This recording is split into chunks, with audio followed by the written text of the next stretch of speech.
কিচ্ছু বলে না। আমার বোন তো চুপচাপ থাকে, মনে তো চায় একটা লাথি দিয়ে স্যারের ভুঁড়িটা বের করে দিই। কিন্তু ওই যে আমরা গরিব মানুষ, যদি এমনটা করতে যাই তাহলে আমাদের চাকরিটা থাকবে না।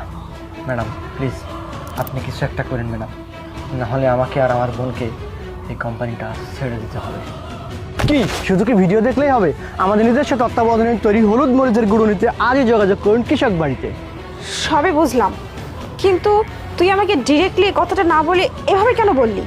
ম্যাডাম আমি যদি এসে ডাইরেক্টলি আপনাকে এই কথাটা বলতাম যে স্যার আমার বোনের সাথে বেয়াদবি করতেছে, আপনি কি বিশ্বাস করতেন আমার কথাটা? কখনোই না। সেজন্য আপনাকে আমি আকার ইঙ্গিত দিয়ে আগে বোঝানোর চেষ্টা করছি, তার জন্য সরি।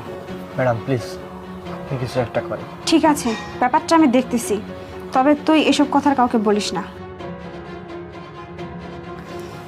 আজকের পর যদি কি হয়েছে আজকের পর? তুমি যদি ওকে আর একবারও ডিস্টার্ব করছো না, তাহলে তোমার খবর আছে। ওর দিকে চোখ রাঙিয়ে কোনো লাভ নেই। যা জানার যা বোঝার তা আমি জেনেও গেছি, বুঝেও গেছি। ছি, তুমি কেমন পুরুষ? তোমার ঘরে বউ থাকা সত্ত্বেও তুমি পরনারীর দিকে চোখ তুলে তাকাও, তার সাথে অসভ্যতা করো, বেয়াদবি করো। তোমার কাছ থেকে এটা কখনোই আমি আশা করিনি। তবে হ্যাঁ, আজকে আমি সব কিছু জেনে খুব ভালো হয়েছে। তোমার আসল রূপটা আমি জেনে গেছি। শোনো, আমাদের দেশের অনেক মেয়েরাই বাইরে চাকরি করে, তারা নিজেরা স্বাবলম্বী হয়, কিন্তু তোমাদের মতো কিছু পুরুষদের জন্যই না মেয়েরা ঘর থেকে বাইরে বের হতেও খুব ভয় পায়। তাই আমি শুরুটা তোমাকে দিয়েই করলাম। তার